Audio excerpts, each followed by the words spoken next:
Leann, when we're looking at which one of these products is right for our business, what are the key concepts we need to keep in mind?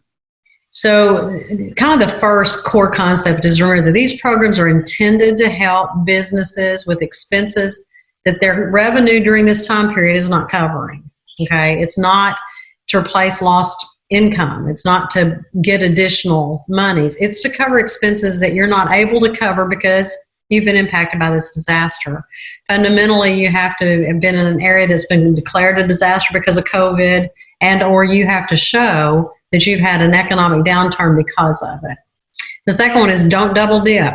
You can't say, hey, I got a PPPL and I'm also going to use that same payroll that paid and I'm going to claim it against my loan that I'm getting with the SBA for economic injury. You can't double dip. You have to have documentation that you're keeping up with, and that's the third one. Documentation is critical.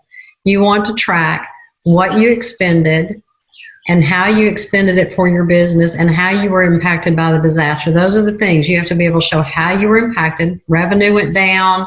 You were closed temporarily. You were one of those non-essential businesses that had the government declare you closed. And what expenses you had that were normal business expenses. If there had not been a disaster, you would have had these expenses.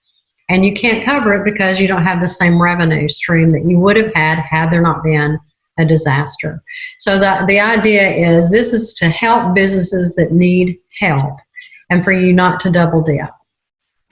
So on this this PPP loan, this payroll documentation, this is going to be very important when it comes time to apply for forgiveness.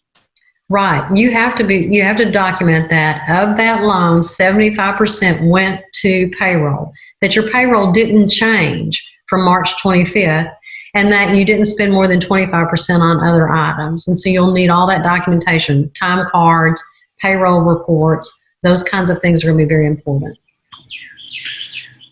There's a link at the bottom of this video for more information. Thank you, Leann. Thanks, Gary.